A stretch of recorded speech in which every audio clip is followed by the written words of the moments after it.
पूर्वी जमशेदपुर की सीट की बात करें तो यहां से बीजेपी ने पूर्व सीएम और उड़ीसा के राज्यपाल रघुवर दास की बहू पूर्णिमा साहू को पहली बार चुनावी मैदान में उतारा है। पूर्णिमा साहू से भी खास बातचीत की है न्यूज़ 24 ने, वो सुनिए। पूर्णिमा दास हैं। पूर्णिमा जी, आपको न्यूज़ 24 से बहुत शुभकामना है। तो पहला सवाल जो लोग पूछ रहे हैं, एक सेकंड। तो पूर्णिमा दास हैं और चुनाव प्रचार में है। पूर्णिमा जी, आपको शुभकामना है।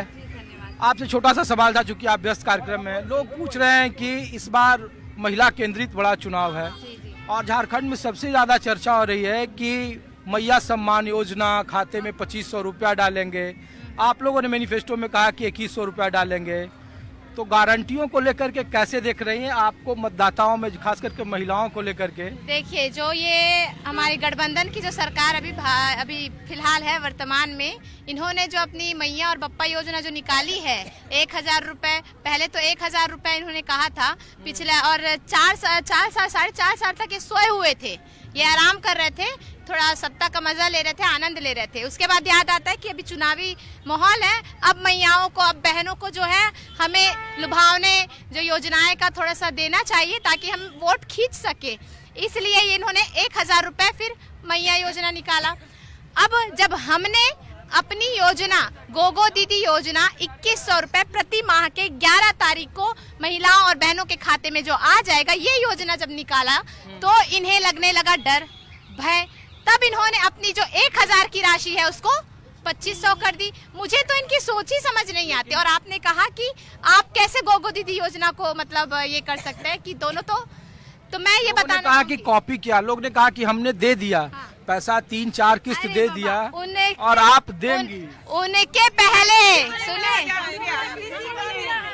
ये सुन लिया आपने, इनका जो 1000 रुपए वाला था वो तो कभी मिला ही नहीं, किसी को नहीं मिला, और फॉर्म का तो पहले झमेला रहा। और जहां हमारी गोगो दीदी योजना की गारंटी की बात आप कर रहे हैं, तो मैं आपको बता दूं, छत्तीसगढ़, मध्य प्रदेश, महाराष्ट्र में जैसे ही हमारा सरकार वहां बना है, तुरंत हमने वहां की जो यही गोगो दीदी योजना, वहां जैसे आपकी वंदना योजना है, महतारी वंदना योजना, ये सभी वहां लागू हो चुकी है और सभी महिलाएं इसका जो है लाभ उठा पा रहे हैं। तो वैसे उसी तरह अगर महिलाएं हमें मौका दे, हम तुरंत इस जो योजनाएं हैं उसका हम जमीनी स्तर पर सभी योजनाओं का लाभ सभी महिलाओं बहनों तक पहुंचाने का काम करेंगे। पूर्णिमा जी, एक और सवाल था। लोग ये कह रहे हैं कि पूछिए पूर्णिमा जी को कि क्या इस बार उनको राजनीति रास आ रही है, पहली बार चुनावी मैदान में है। राजनीति में बड़ा मुश्किल होता है, विधायक से बड़ा जिम्मेदारी होता है, और ये तो पूर्व सीएम की कॉन्स्टिट्यूएंसी रही है। तो लोगों के पास ना एक पूरा अपार उनके पास लगता है कि सबसे ज्यादा उनको उम्मीदें रहती है। तो उस उम्मीद को पूरा करने के लिए आपके पास क्या रोड मैप है? जब जिस बस्ती में आप घूम रही है, 86 बस्ती, ये सबसे बड़ा राजनीतिक मुद्दा रहा है यहाँ का। मैं सिर्फ इतना बताना चाहूंगी आप सभी को कि मैं अपने काम को लेकर पूरी निष्ठा ईमानदारी के साथ जमीन पर जुड़ी हुई हूँ।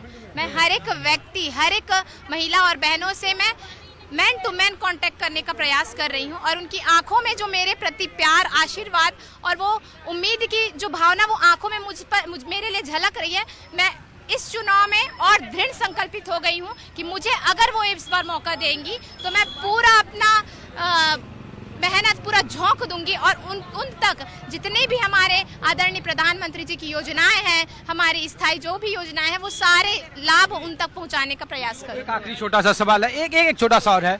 लोग ये पूछ रहे हैं पूर्णिमा जी कि सबसे ज्यादा लोग सवाल ये उठाते हैं कि पूछिए पूर्णिमा जी से कि परिवार को लेकर के सबसे ज्यादा लोग आप ही का एग्जाम्पल देते हैं यहाँ पे, कि परिवार को लेकर के पूछिए कि परिवारवाद है, और जो बीजेपी लगातार जेएमएम पर हमला करती है, तो जमशेदपुर पूर्वी में परिवारवाद है या नहीं? मैं बिल्कुल भी नहीं, ये लोगों के मन में डाला जा रहा है कि परिवारवाद है, परिवारवाद है। पर आपको मैं बता दूं, हमारे प्रधानमंत्री आदरणीय श्री नरेंद्र मोदी जी ने सदन में ही स्पष्ट कर दिया था कि परिवारवाद किसे कहते हैं। परिवारवाद आपकी नजरों में आप किसे कहेंगे? हमारा मानना है, जैसा कि हमारे प्रधानमंत्री जी ने कहा, कि पीढ़ी दर पीढ़ी अगर कोई परिवार किसी पार्टी का नियंत्रण अपने हाथ में रखता है, उनके अहम पदों पर